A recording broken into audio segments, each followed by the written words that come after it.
Nous avons tous été bouleversés par ces terribles attentats qui ont frappé la France. Bonsoir Léopold Gauthier, qui vient d'arriver, notre cher Léopold Gauthier, qui va nous gratifier d'une chronique qui est bien sûr consacrée à cette actualité chargée. Alors Léopold, est-ce que vous êtes en deuil ? Oui, je suis en deuil comme toute la France, mais je suis en deuil depuis 9 ans. Depuis que Philippe Muret a écrasé son ultime cigarillo et passé l'arme à gauche. Il me manque cruellement, le père Muret. Et surtout ces derniers temps, le grand carnaval lacrymal auquel nous assistons, médusé depuis 15 jours, aurait été pour lui matière à une 5e copieuse séance d'exorcisme spirituel que nous aurions dévorée, partagée entre jubilation et sidération. Ces pages, piquantes, terrifiantes, cinglantes, bougrement muréiennes, en somme, nous n'en verrons hélas jamais la couleur, la faute à la grande faucheuse puritaine de la bronche, pas franchement réglo avec les amateurs de volutes.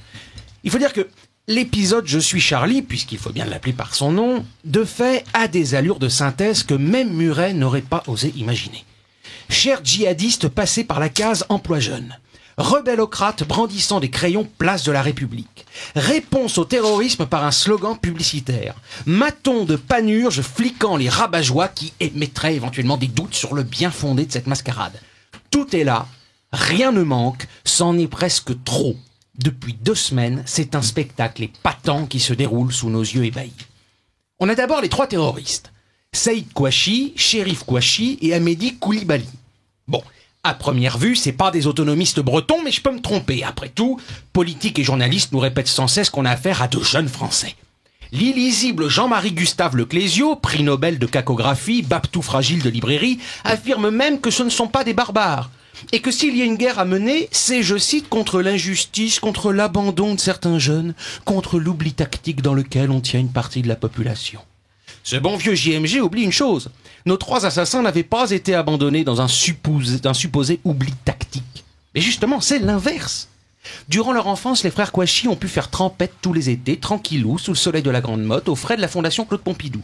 Et c'est pas tout.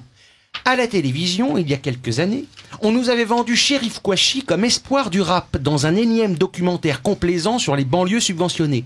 Et c'est pas tout. Mieux, son frangin, Saïd, avait été, c'est pas une blague, avait été nommé ambassadeur du tri sélectif à la ville de Paris. Ambassadeur du tri sélectif. Emploi jeune, emploi d'avenir, emploi surréaliste certes, mais prestigieux à Boboland. Ambassadeur, carrément, faites péter le mousseux. Et c'est pas tout, il y a mieux encore, la cerise sur le loukoum, Koulibaly. Koulibaly, celui-là même qui a froidement assassiné une fliquette en pleine rue et des clients en plein supermarché. Koulibaly, donc, avait été reçu par Sarkozy à l'Élysée. Voilà. Donc, pour la jeunesse difficile et ignorée, on repassera. Deuxième point intéressant. Nos chers djihadistes avaient été perfectionner leur art de la terreur à l'étranger. Comment s'en étonner ? Le cosmopolitisme régnant invite tous les jeunes de France à quitter ce pays qui, selon un refrain bien connu, ne leur offre aucun débouché. Le richissime Félix Marquardt en a intimé l'ordre à notre jeunesse, je cite, « Barrez-vous ». Eh bien, chacun entend le message à sa façon. Les jeunes bourgeois droitards à la sauce bling-bling et les rejetons friqués de la gauche caviar vont partir à la Nouvelle-York ou à Londres, pardon, New York, London, tu comprends, il y a tellement plus d'opportunités là-bas. C'est leur choix. Eh bien, nos gentils barbus chance pour les France vont également voyager. Et si, aux pays anglo-saxons, ils préfèrent le Yémen, le Pakistan, la Syrie, l'Irak, c'est leur droit le plus strict. Qui serions-nous pour les juger ? Les frères Kouachi sont donc partis. Oui, mais ils sont revenus. Pour le plus grand bonheur de tous ceux qui insultent Marine Le Pen lorsqu'elle prône l'interdiction de retour sur le territoire pour les djihadistes. Ils sont revenus formés. Remarquablement formés. Car dans cette affaire, nos assassins sont des types visiblement très bien entraînés, qui mènent militairement leur action terroriste. On en oublierait presque quelques détails de l'opération qui font un peu pied nickelé, comme cette carte d'identité laissée bien en évidence sur une voiture comme une carte de visite. Les frères Kouachi auraient voulu encourager les théories complotistes sur le massacre de Charlie pour les en dédouaner, qui ne s'y seraient pas pris autrement. Ils sont donc passés à l'acte. C'est une boucherie. Oh, pas une boucherie halal, parce qu'il faut pas faire d'amalgame. Une boucherie tout court, donc. Le lendemain et le surlendemain, leur copain Koulibaly, le gentil petit Koulibaly, lui aussi il joue les bouchers. Boum ! 17 morts en tout. Ça y est, les petits sauvageons de Jean-Pierre Chevènement sont entrés dans l'âge adulte. Les chaînes d'information en continu sautent sur l'occasion pour dynamiser leur chiffre d'affaires. À Charlie Hebdo, il y a 12 morts. 4 seulement semblent trouver grâce aux yeux des journalistes, les 4 dessinateurs les plus connus. On pleure sur eux, en chœur. Les autres sont anonymes, ou connus seulement de quelques happy few. Et puis, on s'aperçoit qu'un des policiers tués était musulman. Comme le mot d'ordre est pas d'amalgame, les journalistes se disent qu'un policier musulman tué par des islamistes, ça va intéresser le public. Banco! Faut dire que depuis des mois, Louis Plenel nous répète que c'est une grande chance pour la France d'être le premier pays musulman d'Europe. Je ne sais pas si c'est ce que s'est dit Frédéric Boisseau, l'employé de la Sodexo, lorsqu'il fut le premier à être tué par les frères Kouachi au siège de Charlie Hebdo. Oh, vous n'avez sans doute pas entendu parler de lui. Les médias ont peu évoqué son sort. Sachez qu'il n'était ni journaliste, ni caricaturiste, ni policier, ni musulman, ni juif, mais il est quand même mort. Mais ça n'intéresse pas les médias de l'oligarchie. Pour l'instant, ils sont en train de faire monter une écœurante mayonnaise pour le plus grand bonheur de l'UMPS.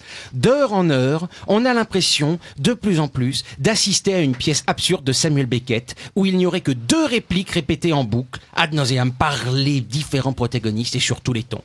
Je suis Charlie, pas d'amalgame. Je suis Charlie, pas d'amalgame. Je suis Charlie, pas d'amalgame. Consonne, voyelle. Je suis Charlie.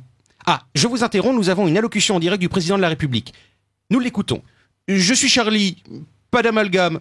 Drapeau en berne, deuil national, je l'ai décrété. Pas d'amalgame, je suis Charlie. À devenir dingue. En quelques heures, dans un réflexe pavlovien, des tas de Français, dont une bonne dose de braves gens bien sincères, ils sont tous devenus Charlie. Ni une ni deux, en quelques heures. Je suis Charlie était devenu je suis partout. Tout le monde voulait en être, tout le monde en était. Il y avait le point Godwin, stade d'une conversation à partir duquel on parle d'Hitler ou du nazisme. Il y a désormais le point Charlie. Tout le monde en parle et ne parle que de cela et ne doit en parler que d'une seule façon. De quelle façon? Je suis Charlie, pas d'amalgame. Le point Charlie, c'est aussi le checkpoint Charlie. Un passage obligé, un point de contrôle, un barrage, bientôt un péage. Tu dois t'arrêter au checkpoint Charlie nécessairement et confesser ta foi républicaine en Charlie et en l'absence d'amalgame si tu veux continuer à pouvoir avancer. À partir du checkpoint Charlie, on est en train de construire un nouveau mur. Oh, c'est pas le mur de Berlin, mais c'est un mur quand même, derrière lequel on relègue les forcément méchants, les forcément terroristes. Forcément pourquoi? Parce que c'est tous ceux qui ne sont pas Charlie. Ça y est. Les Français sont mûrs pour le 11 janvier qui vient. Un dimanche historique, forcément historique, puisque l'oligarchie l'a décidé. Comme elle a décidé de nous faire marcher. Cette marche républicaine du 11 janvier m'évoque 1984 à 2 titres. D'abord parce que 1984, c'est l'année où fut créé SOS Racisme et que la marche du 11 janvier me rappelle les heures les plus sombres du festivisme mitterrandien. Y figuraient les mêmes qu'il y a 30 ans. Julien Drey et tutti quanti. Il faut que tout change pour que rien ne change. Mais, au-delà de la présence symbolique des caciques de l'antiracisme stipendié, cette marche évoque 1984 surtout pour ses affirmations orwelliennes. La guerre, c'est la paix. L'islam, c'est l'amour. Le terrorisme, c'est l'islamophobie. La France, c'est Charlie. Ce qui aurait dû être une manifestation spontanée du peuple contre la présence d'islamistes en grand nombre sur le sol français, a été soigneusement récupéré par l'oligarchie au pouvoir, qui en a profité pour se refaire une virginité. Ça y est, l'UMPS avait lancé l'opération Charlie, une opération en 5 étapes. Première étape. J'évite l'émergence d'un Pegida à la française. Deuxième étape, je joue la carte de l'Union nationale pour me dédouaner de mon évidente responsabilité dans ce type de massacre sordide. Troisième étape, abracadabra, je transforme l'Union nationale en marche républicaine pour que les patriotes ne puissent pas tirer les marrons du feu. Pas d'amalgame les fachos, no amalgaran. Nos héros de la tolérance républicaine refusent de s'amalgamer avec le Front National. Pas d'amalgame, on vous dit. L'UMPS nous refait le coup du cordon sanitaire, même hors période électorale. Exit l'Union nationale, abracadabra. Exit la France, on ne parlera que de république. Exit le réel, on ne parlera que d'abstraction. Quatrième étape, je refuse le Front, mais je fais défiler la crème de l'oligarchie cosmopolite mondiale à mes côtés. Merkel, Cameron, Netanyahou, ils sont venus, ils sont tous là, elle va mourir la mama. Même les Turcs, les Qataris, les Saoudiens ont été conviés. On en vient presque à se demander, toujours au nom du pas d'amalgame, pourquoi on n'a pas invité une délégation de l'État islamique. Tout le monde il est beau, tout le monde il est gentil, tout le monde il est Charlie. Cinquième et dernière étape. J'ai tellement desserré tout le monde avec mon « je suis Charlie » répété comme un mantra que je ne peux tranquillement adopter quoi? Un patriote acte pour effacer carrément les libertés que je rogne déjà depuis 40 ans. C'est l'occasion de ressortir les slogans débiles les plus éculés. Le racisme n'est pas une opinion, mais un délit, comme s'il n'existait pas de délit d'opinion. Alors, c'est pas de la belle récupération, mon opération Charlie? Et Botul dans tout ça, me direz-vous? Eh bien, Botul, il est à la pointe du bousin, on le voit partout. Charlie lui frise les rouflaquettes à la télévision, Charlie lui refait sa manicure à la radio, et partout Charlie tombe en pamoison devant la logorée de Botul. Morceau choisi botulien. Il y a un immense groupe en fusion mondiale qui s'est formé et a fait que cette France, que l'on disait à bout de souffle, est redevenue soudain la capitale mondiale des Lumières assassinées mais ressuscitées. Il y a désormais toute une Europe qui ne veut plus choisir entre ces deux versions du nihilisme que sont l'islamisme et les populismes. Un de ces moments de grâce métapolitique, comme les grands peuples en connaissent parfois. Ajoutons le droit de rire à la liste des droits de l'homme. Mystérieux sursaut, révolte logique, pur diamant de l'événement, avènement d'un courage qui se propage comme une flamme. J'ai pas inventé un seul mot, tout est de lui. Je vais finir par croire que Botul écrit les tweets de Taubira. Et après tout ça, après le massacre, après le carnaval des crocodiles en pleurs, après l'opération Je suis Charlie, que se passe-t-il après? Après, tout revient à la normale, tout demeure ignoble.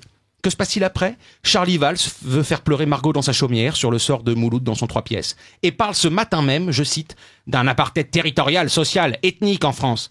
Le même Charlie Valls qui voulait plus de white, plus de blancos à Évry devant les caméras de la télévision. Si notre Premier ministre semble éternellement attaché à quelque chose, ce n'est certainement pas à la constance du discours en tout cas. Que se passe-t-il après? Après, Charline Le Pen se désolidarise d'Aymeric Choprat, tandis que Charlie Chenu et Charlie Mitterrand échangent œillades zénamourées et grivoiseries même pas sous-entendues à la télévision. Que se passe-t-il après?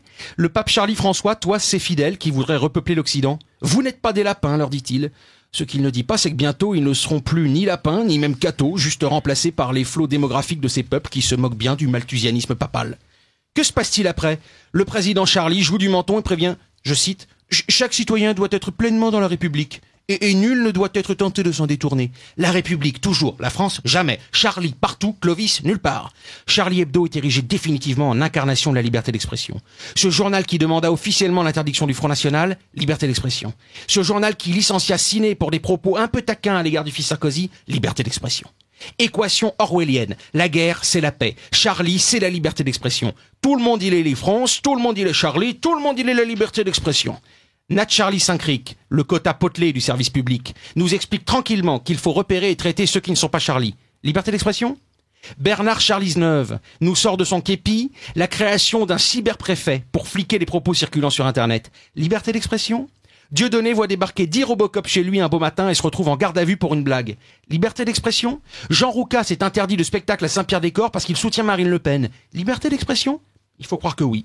Tous nos moutons Charlie Charlot, belle lente en cœur, ont bien retenu la leçon du bolchevique Éluard. Liberté, ils ne te défendent pas, ils ne t'incarnent pas, non, ils se contentent d'écrire ton nom. Et basta, leurs petits crayons rangés, leur conscience tranquillisée, ils peuvent ainsi rentrer chez eux en se disant que finalement, la guerre est encore loin, sous le regard bienveillant de Big Brother qui, n'en doutons pas, lui aussi, est Charlie.